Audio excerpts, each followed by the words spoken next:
प्रियानो, प्रभू येशू ख्रिस्ताच्या मधुर नावात आपणास सलाम. उपासना कार्यक्रमामध्ये आपले हार्दिक स्वागत. आज आपण मत्तेकृत शुभवर्तमानाच्या अतिशय महत्त्वाच्या टप्प्यापर्यंत आलो आहोत. येशूची चौकशी समाप्त होते आणि त्याला वधस्तंभावर खिळतात. वधस्तंभावर असताना सुद्धा त्याची अवहेलना थांबलेली नाही. शेवटी येशू आपला आत्मा देवाच्या हाती सोपवतो आणि त्याचा मृत्यू होतो. याच वेळेस अनेक असाधारण अशा गोष्टी घडतात. त्या काय आहेत हे समजून घेण्यास आपणास नक्कीच आवडेल. तर मग चला प्रियानो, आपण अध्ययनाची सुरुवात करू आणि वधस्तंभावरील येशूविषयी जाणून घेऊ. श्रोत्यानो, मत्तेकृत शुभवर्तमान ह्याच्या 27व्या अध्यायाच्या 16 वचनापासून पुढे आम्ही आजचे अध्ययन चालू करणार आहोत. 15वं वचन सांगतं की त्या सणात लोक सांगतील तो बंदिवान सोडून देण्याची सुभेदाराची रीत होती.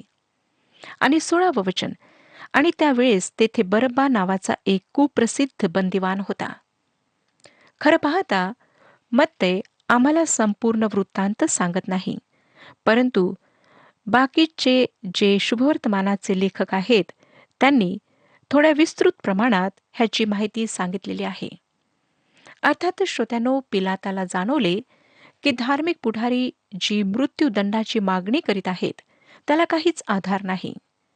येशूने रोमी सत्तेविरुद्ध बंड केले नव्हते, दुसऱ्यांनी केले, पण त्याने नव्हते केले. पिलात आता समस्येमध्ये सापडलेला होता. तो धार्मिक पुढाऱ्यांना खुश करू पाहत होता, कारण येरुशलेममध्ये शांतता कायम ठेवायची होती.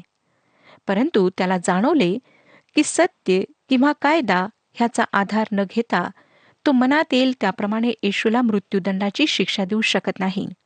म्हणून त्याने ह्या समस्येवर उपाय शोधला. वल्हांडण सणाच्या वेळी एखाद्या गुन्हेगाराला सोडण्याची यहुदी प्रथा होती. त्याला वाटलं की ह्या लोकांसमोर येशू व एखाद्या अट्टल गुन्हेगाराला बरब्बाला ठेवून त्यांच्यापैकी कोणाला सोडावे ही निवड मी ठेवीन. बरब्बावर खून, चोरी, देशद्रोह हे सर्व आरोप होते. आणि 27वा अध्याय 17वं वचन आम्हाला सांगतं, म्हणून ते जमल्यावर पिलाताने त्यास म्हटले, मी तुम्हाकरिता कोणाला सोडून द्यावे म्हणून तुमची इच्छा आहे, बरब्बाला किंवा ख्रिस्त म्हटलेल्या येशूला?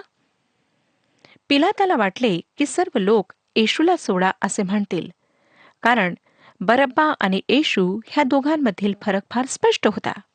18वं वचन, कारण त्यांनी येशूला हेव्याने धरून दिले हे त्याला ठाऊक होते. पिलात श्रोत्यानो एक चलाख राजकारणी पुरुष होता.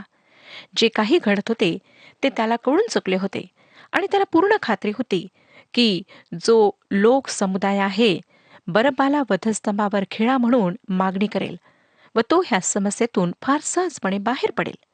परंतु काय होतं पहा, 19वं वचन, तो न्यायसनावर बसला असता त्याच्या पत्नीने त्यास निरोप पाठविला की त्या नीतिमान मनुष्याच्या बाबतीत आपण पडू नये, कारण आज स्वप्नात त्याच्यामुळे मला फार यातना झाल्या. पिलाताची पत्नी अज्ञाताबद्दल गूढ भीती बाळगणारी होती. ती कदाचित गूढ धार्मिक रीतींमध्ये फसलेली होती व अशा प्रकारच्या गोष्टी सैताने आहेत. मला नाही वाटत की हा इशारा देवाकडून होता. जरी ती धार्मिक प्रवृत्तीची चांगली स्त्री असती तर तिने येशूविषयी अधिक माहिती मिळवण्याचा प्रयत्न केला असता, पण तिने तसे केले नाही. तिने आपल्या पतीला म्हटले, त्या नीतिमान मनुष्याच्या बाबतीत आपण पडू नये.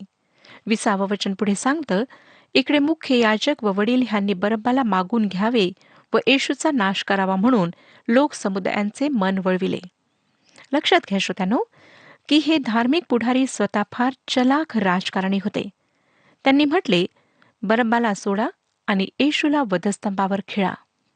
21 आणि 22 वचने, सुभेदाराने त्यास विचारले, तुम्हाकरिता ह्या दोघातून कोणाला सोडून द्यावे अशी तुमची इच्छा आहे?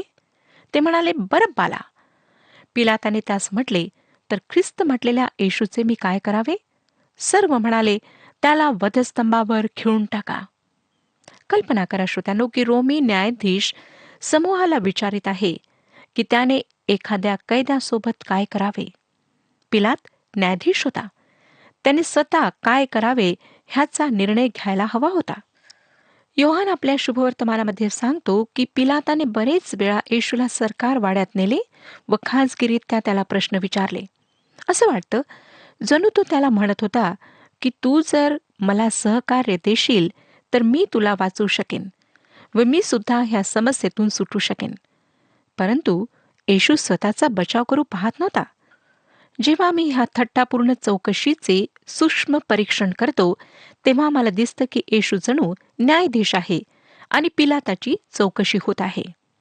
पिलाताला आता निर्णय घेणे भाग होते म्हणून तो त्या लोकांना विचारतो की ख्रिस्त म्हटलेल्या येशूचे मी काय करावे. आणि लोकांनी उत्तर दिले, त्याला वधस्तंभावर खिळा. 23 वचन पहा. तो म्हणाला, का बरे? त्याने काय वाईट केले आहे? तेव्हा ते फारच आरडाओरड करीत म्हणाले, त्याला वधस्तंभावर खिळून टाका. अशा प्रकारच्या जमावाजवळ कधीच काही कारण नसते. जरी पिलाताने हात धुण्याकरिता भांडे आणि पाणी मागितले आणि हात धुतले तरी ते इतके सहज नव्हते. त्याला निर्णय घ्यायचा होता.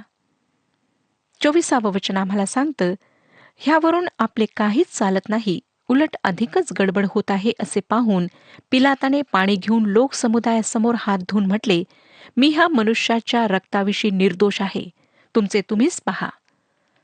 त्याने जरी हात धुतले तरी येशूचे रक्त त्याच्या हातावर होते आणि ते सहजासहजी धुतल्या जाणार नव्हते. 25 वचन.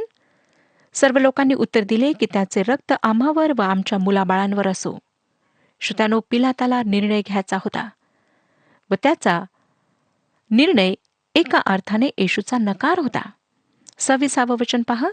तेव्हा त्याने त्यांच्याकरिता बरब्बाला सोडले व येशूला फटके मारून वधस्तंभावर खिळण्याकरिता शिपायांच्या स्वाधीन केले. येशू सोबत त्यांच्या मनात येईल ते करण्याकरिता सैनिक स्वतंत्र होते आणि येशू ख्रिस्त त्यांच्याकरिता एक खेळणे होता. 27 वचन. नंतर सुभेदाराच्या शिपायांनी येशूला वाड्यात नेले आणि सगळी तुकडी त्याच्या विरुद्ध जमविली. एक क्रूर आणि भयंकर असा समूह आता प्रभू येशू ख्रिस्तासोबत जे त्यांच्या मनात येईल ते करणार होता. 28 आणि 29 वचने सांगतात, त्यांनी त्याची वस्त्रे काढून त्याच्या अंगात किरमीची झगा घातला, काट्यांचा मुकुट गुंफून त्याच्या मस्तकावर ठेविला, त्याच्या उजव्या हातात वेद दिला आणि त्याच्यापुढे गुडघे टेकून, हे यहुद्यांचा राजा, नमस्कार असे म्हणून त्यांनी त्याची थट्टा मांडली. श्रोत्यानो, जे काही त्यांनी येशू ख्रिस्तासोबत केले ते खरोखर फार भयंकर आणि भीतीदायक होते. वधस्तंभावर खिळल्या जाण्यापूर्वी सैनिकांनी त्याच्यासोबत क्रूरपूर्ण व्यवहार करून आनंद लुटला. तो तर मरणारच आहे, मग त्याच्यासोबत काहीही केले तर काहीच फरक पडणार नाही अशी त्यांची समजूत होती. आणि ते त्याच्यासोबत एक फार क्रूर आणि वेदनापूर्ण असा खेळ खेळले, ज्याला हॉट हँड म्हणतात. कैद्यांसोबत हा खेळ खेळला जात असे. सर्व सैनिक कैद्याला आपली मूठ दाखवित असत आणि नंतर त्याचे डोळे कपड्याने बांधून बंद करीत असत. सैनिकांपैकी एक सोडून बाकी सर्व आपल्या मुठीने जितक्या जोराने त्या कैद्याला मारता येईल तितक्या जोराने मारित असत आणि असे करून ते त्या कैद्याला पूर्णपणे काळे निळे करून सुजून टाकीत असत. मला वाटतं प्रभू येशू ख्रिस्ताला इतक्या वाईट रीतीने त्यांनी मारले होते की आम्ही जर त्याला पाहिले असते तर त्याला ओळखू शकलो नसतो. हा भयंकर असा खेळ ते त्याच्यासोबत खेळत राहिले आणि यशायाचे पुस्तक 52 अध्याय 14व्या वचनात लिहिल्याप्रमाणे, ज्याप्रमाणे तुला पाहून बहुत लोक चकित झाले, त्याचा चेहरा मनुष्यांच्या सारखा नव्हता. इतका भयंकर त्याचा चेहरा झाला होता. मी 30 वचन आपणाकरिता वाचत आहे. ते त्याच्यावर थुंकले व तोच वेद घेऊन ते त्याच्या मस्तकावर मारू लागले.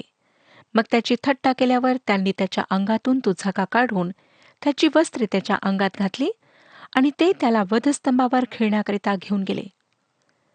ते बाहेर जात असता शिमोन नावाचा कोणी एक कुरणेकर मनुष्य त्यास आढळला. त्याला त्यांनी त्याचा वधस्तंभ वाहण्याकरिता वेठीस धरले. श्रोत्यानो, ज्या दुःखाविषयी, छळाविषयी आम्ही सांगू शकत नाही, ज्याची आम्ही कल्पना सुद्धा करू शकत नाही, अशा दुःखाला येशूने सहन केले. अगदी नीच निंद असा अपमान त्याचा करण्यात आला. आम्हाला इथे असे दर्शविण्यात आले आहे की तो इतका अशक्त झाला होता की स्वतःचा वधस्तंभ उचलून घेऊन चालण्याकरिता त्याला कठीण जात होते, कारण फार कठीण अशी कसोटी सैनिकांनी त्याची घेतली होती. आता 33 आणि 34 वचने पहा. मग गुलगथा नावाची जागा म्हणजे कवटीची जागा येथे येऊन पोहोचल्यावर त्यांनी त्याला पित्त मिश्रित द्राक्षरस प्यावयास दिला, परंतु तो चाखून पाहिल्यावर तो पेईना.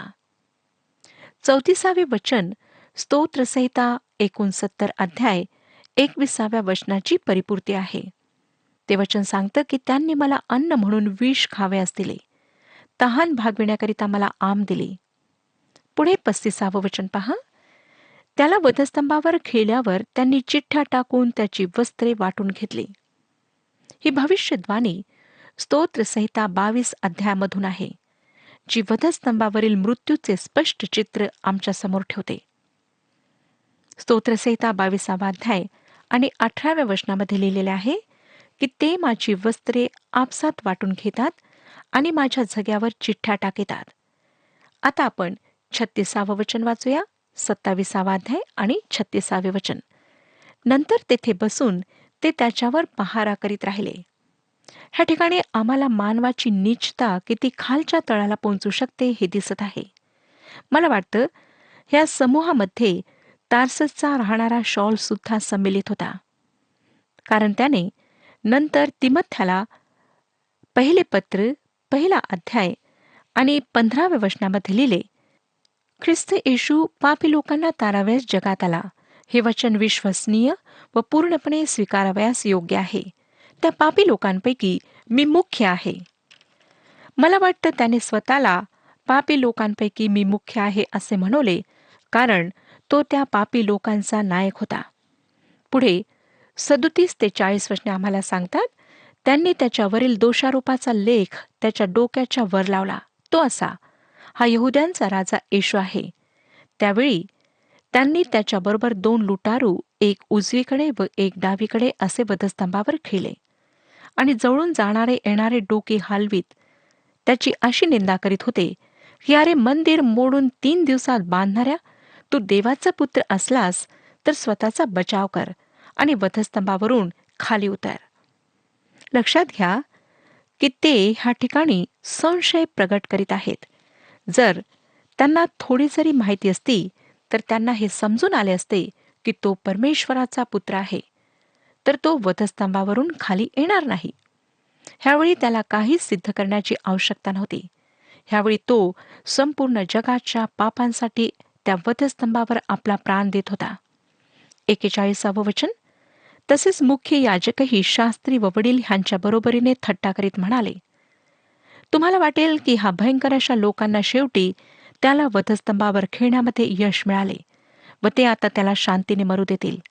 परंतु नाही श्रोत्यानो, ते तेथेच त्याची थट्टा करीत राहिले. शेवटपर्यंत त्यांनी त्याची निंदा केली.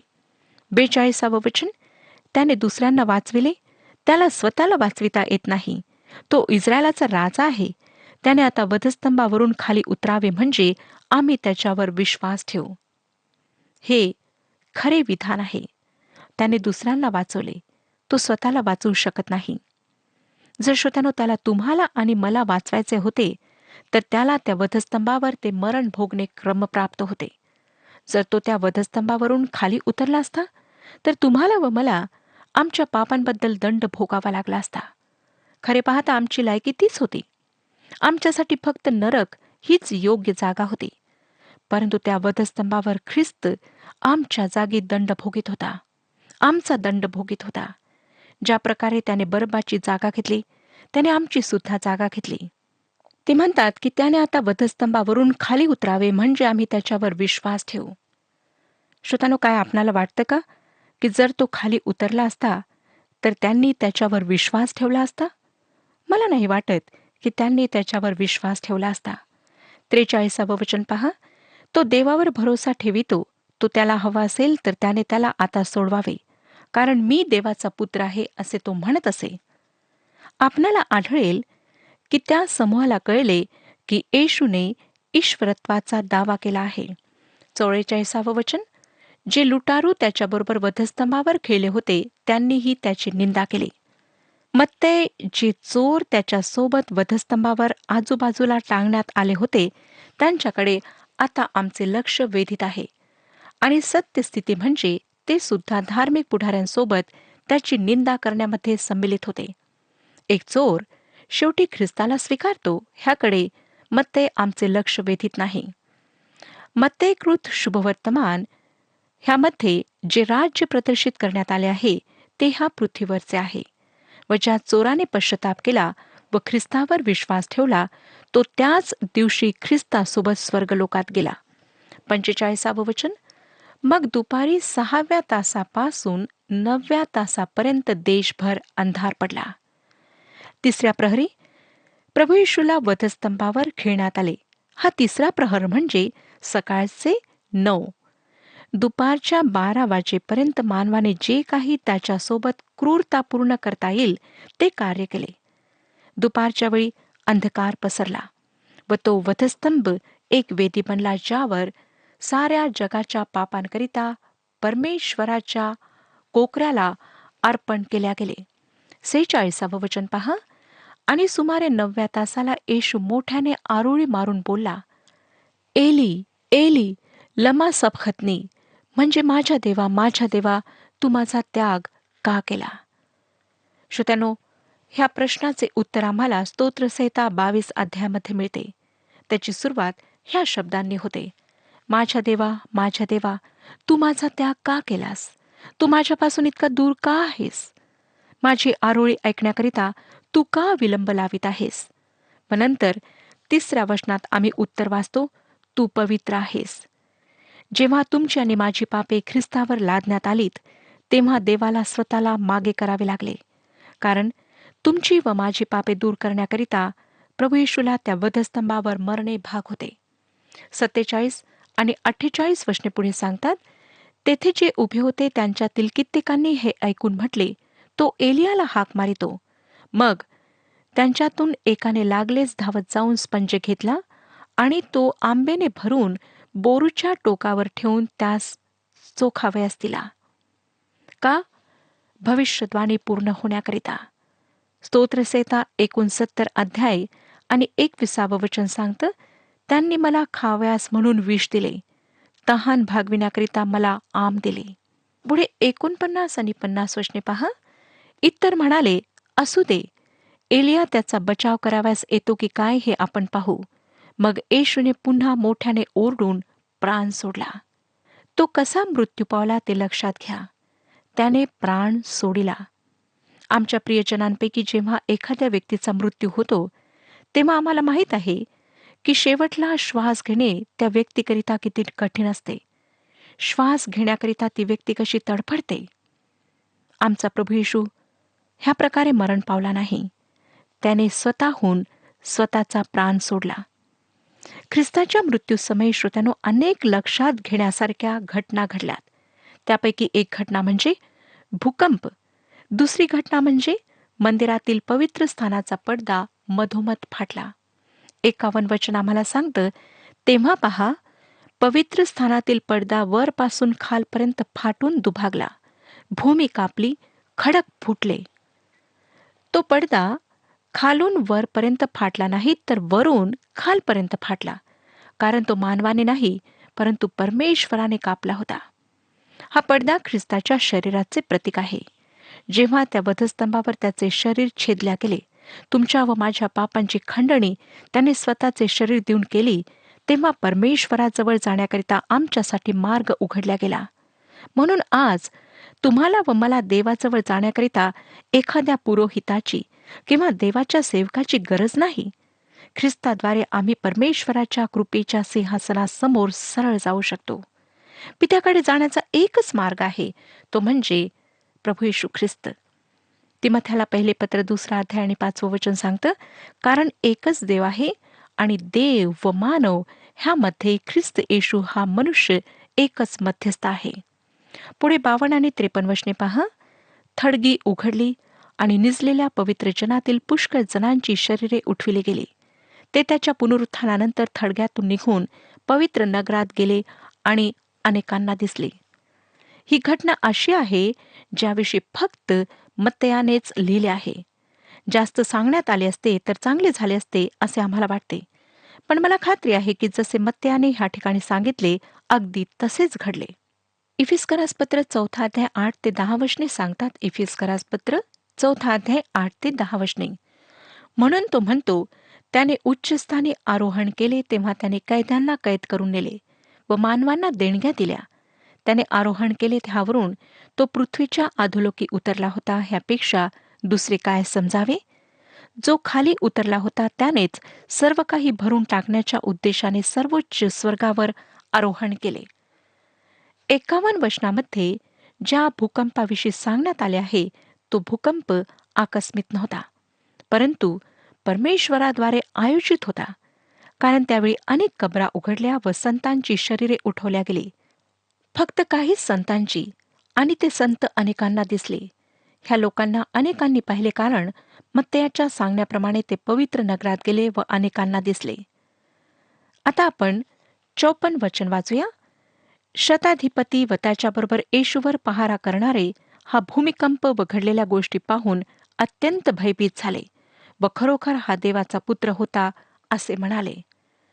श्रोत्यानो, त्याने ज्या प्रकारे प्राण सोडला ते पाहून त्या लोकांनी हा विश्वास ठेवला की हा खरोखर देवाचा पुत्र आहे. मार्क शुभवर्तमान ह्याच्या 15व्या अध्यायाच्या 39व्या वचनामध्ये असे लिहिले आहे की मग त्याने अशा प्रकारे प्राण सोडला हे त्याच्या समोर जवळच उभे राहिलेल्या शताधिपतीने पाहून म्हटले, खरोखर हा माणूस देवाचा पुत्र होता. रोमी सरदार ज्यावर येशूला वधस्तंभावर खिळण्याची महत्वाची जबाबदारी सोपवण्यात आली होती, तो त्याच्या वधस्तंभाखाली जाऊन उभा राहिला. त्याने घडलेले चमत्कार पाहिलेत. त्याने येशूला प्राण सोडताना पाहिले. तेव्हा त्याला हे सत्य कळले की प्रभू येशू परमेश्वराचा पुत्र होता. मला खात्री आहे की ह्या रोमी सरदाराचे तारण अवश्य झाले असावे. श्रोत्यानो, पुढच्या काही वचनांवर आपण पुढच्या कार्यक्रमामध्ये विचार करू. परमेश्वर आपणा सर्वांस आशीर्वाद देऊ. प्रियानो, वधस्तंभावरील येशूचा मृत्यू नक्कीच हृदयाला स्पर्श करणारा आहे. पण काय वधस्तंभावर आमचा दंड भोगणारा येशू ख्रिस्त आपण पाहिला आहे काय? आमच्या पापांसाठी ख्रिस्ताला वधस्तंभावर मरणे भाग होते हे आम्हाला समजले आहे काय? लक्षात घ्या, येशूने स्वतःहून स्वतःचा प्राण सोडला. येशूच्या मृत्यूनंतर असामान्य आणि असाधारण गोष्टी घडल्या. त्यापैकी एक होती पवित्र स्थानातील पडदा फाटला जाणे. हा पडदा ख्रिस्ताच्या शरीराचे प्रतीक आहे. त्याने तुमच्या माझ्यासाठी पापाची खंडणी म्हणून आपला प्राण दिला आणि परमेश्वराजवळ जाण्यासाठी आमच्याकरिता मार्ग उघडला. वास्तविक पाहता येशूने वधस्तंभावर आमची जागा घेतली. वधस्तंभावर अदलाबदली झाली. आमच्या ऐवजी ख्रिस्त वधस्तंभी गेला. आम्हाला जे पापाचे वेतन मिळणार होते ते खऱ्या अर्थाने त्याने सोसले. काय ही अदलाबदल आपणास समजली आहे? ख्रिस्ताने तर आमच्यासाठी पुष्कळ काही केले, पण आम्ही त्याच्यासाठी काय करणार आहोत? आपण प्रार्थना करू. आमच्यासाठी त्या वधस्तंभी जाणाऱ्या आमच्या महान प्रेमळ प्रभू येशू ख्रिस्ता, तू आमच्या ऐवजी त्या वधस्तंभी गेलास. पापाचं वेतन जे मरण ते तू आम्हासाठी सहन केलंस. होय प्रभूजी, आम्ही जितके तुझे आभार मानू तितके कमीच आहेत. परंतु बापा, तू आम्हाला दाखवून दिलेला आहेस की तू आमच्यावरती प्रीती करणारा देव आहेस आणि तुझ्या कृपेमध्येच आम्ही सध्याचं जीवन जगत आहोत. वास्तविक पाहता आम्ही भस्म झालो असतो, परंतु केवळ तुझी कृपा आम्हाला वाचवते. होय बापा, ही गोष्ट आम्ही कदापि विसरू नये की वधस्तंभावर तू आमची अदलाबदल केलीस. आमच्या ऐवजी तू वधस्तंभी चढलास. होय बापा, आणि म्हणून आम्ही आमच्या जीवनाकडं पाहत असताना आम्ही अशी कोणतीही गोष्ट करू नये की जी तुला दुःख देईल. होय बापा, आणि म्हणून आम्ही स्वतःला तुझ्या पवित्र हातामध्ये सोपवतो. तू आमचा स्वीकार कर, तू आम्हाला आशीर्वादित कर. येशू ख्रिस्त आमचा प्रभू याच्याद्वारे मागतो म्हणून तू ऐक. आमेन. ख्रिस्त जो प्रभू, याला जसे तुम्ही स्वीकारले तसे त्याच्यामध्ये चालत राहा. येशूची प्रीती तुमच्याबरोबर सदैव राहो.